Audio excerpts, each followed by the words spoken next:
तो जो भाई बहन वो चाहे हिंदू हैं या मुसलमान हैं,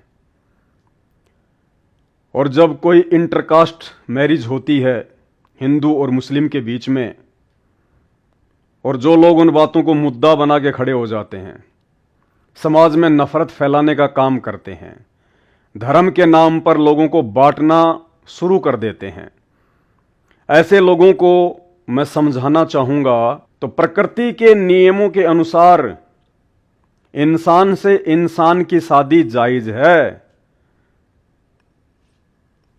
ये एक इंसान है और ये भी एक इंसान है, ये नर है, ये नारी है, और प्रकृति के नियमों के अनुसार इंसान चाहे मुसलमान हो या हिंदू, स्त्री चाहे मुसलमान हो या हिंदू, पुरुष चाहे अमेरिका का हो, जापान का या हिंदुस्तान का, नारी चाहे पाकिस्तान की हो, ऑस्ट्रेलिया की या अमेरिका की, प्रकृति के अनुसार ये मानव शरीरधारी हैं, ये इंसान योनि में हैं, नर और नारी हैं, पुरुष और मादा है। तो प्रकृति के बनाए नियमों के अनुसार इन दोनों की शादी जायज़ है। प्रकृति कोई धर्म नहीं देखती, प्रकृति कोई मजहब, कोई जाति, कोई सीमाएं, कोई देश, कोई प्रदेश नहीं देखती है। ये केवल इंसान के बनाए हुए हैं। इंसान ने अपनी सोच और अपनी नादानी से इस प्रकार की बेड़ियां अपने पैरों में डाल रखी हैं। तो प्रकृति के नियम अनुसार ऐसी कोई बाध्यता नहीं है। अब देखिए, ये भी एक कुत्ता है और ये भी एक कुत्ता है, ये मेल है, ये फीमेल है, और इनके रंग रूप से आपको लग रहा होगा ये किसी दूसरे देश का है, ये किसी दूसरे देश की है। भले ये किसी दूसरे देश का है, ये किसी दूसरे देश की है, इस कुत्ते की प्रजाति कुछ और है, इस कुतिया की प्रजाति कुछ और है, लेकिन इनके शारीरिक मिलन से कुत्ता ही पैदा होगा, क्योंकि इनकी जाति एक है। इनकी प्रजाति हो सकता है अलग अलग हैं, लेकिन इनकी मुख्य जाति केवल एक ही है, डॉग, कुत्ता। इनकी प्रजाति यानी इनकी नस्ल भले ही अलग अलग हैं, ये दोनों अलग अलग देश के हैं, लेकिन हैं ये प्रकृति की नजरों में एक ही जीव हैं, कुत्ता। तो ये चाहे अमेरिका का हो, ये चाहे जापान की हो, ये चाहे हिंदू के घर में पला हो, ये चाहे मुसलमान के घर में पली हो, जब इनकी शादी होगी अर्थात इनका शारीरिक मिलन होगा तो इनसे कुत्ते ही पैदा होंगे। प्रकृति की नजरों में इनका शारीरिक मिलन जायज है। नाजायज कैसे होगा? यदि इस कुत्ते का इसके साथ में मिलन करना चाहो तो प्रकृति के नियमों के अनुसार यह नाजायज होगा। इस कुतिया का मिलन यदि आप इससे करना चाहो तो प्रकृति के नियमों के विपरीत होगा, कोई संतान उत्पन्न नहीं होगी, कोई बच्चा उत्पन्न नहीं होगा, और प्रकृति के नियमों के विपरीत होगा। और इसके अलावा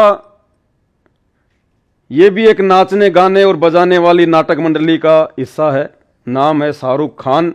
इंसानों के द्वारा बनाए गए धर्म आधार से ये मुसलमान है, और ये जो लड़की है इसका नाम है गौरी खान। ये पहले हिंदू थी, बाद में ये मुसलमान बन गई, आपके नाम के आगे खान लगाने लग गई, गौरी खान। तो ये मुसलमान, ये हिंदू, प्रकृति के नियमों के अनुसार इनकी शादी जायज़ है, और जब इन्होंने शादी की तो इनके बच्चे भी हुए, एक ये और एक ये। तो ये जायज़ है, नाजायज़ नहीं है। प्रकृति ना हिंदू देखती, ना मुसलमान देखती, ना पाकिस्तान का देखती, ना हिंदुस्तान का देखती। ये नवाब पटौदी है, ये कोई समय क्रिकेट का हिस्सा था, मुसलमान धर्म से संबंधित था, और इसने शादी की मौसमी चटर्जी से, जो कि एक नाचने गाने बजाने वाली मंडली से संबंधित है, जिसको आप बॉलीवुड कहते हैं। तो धर्म आधार से ये मुसलमान और ये हिंदू, इन दोनों ने शादी की, और इन दोनों ने शादी की तो इनके जैसा ही बच्चा पैदा हुआ, सैफ अली खान, जो कि इन्हीं की तरह एक नाचने गाने बजाने वाली मंडली का हिस्सा है। तो प्रकृति के नियमों के अनुसार यह शादी भी जायज जायज, क्योंकि मुसलमान धर्म इंसान ने बनाया, हिंदू धर्म इंसान ने बनाया, प्रकृति ने केवल इनको मनुष्य बनाया, इंसान बनाया। तो इन दोनों ने शादी की और इनके जो बच्चा पैदा हुआ ये आपकी आंखों के सामने सैफ अली खान, तो ये जायज है।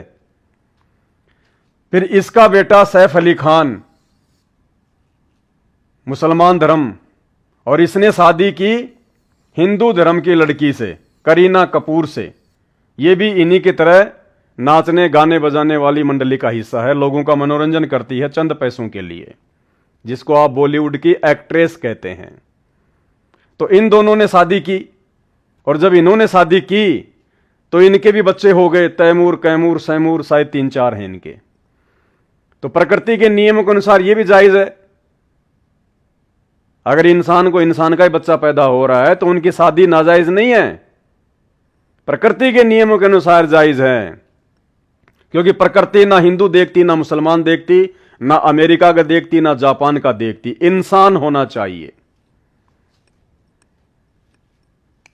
तो भाई अब अगर ये सोनाक्षी सिन्हा नाम की लड़की ने अगर जहीर इकबाल नाम के लड़के से, जो कि मुसलमान धर्म से संबंधित है, अगर इसने शादी कर ली तो इसमें गुनाह क्या है?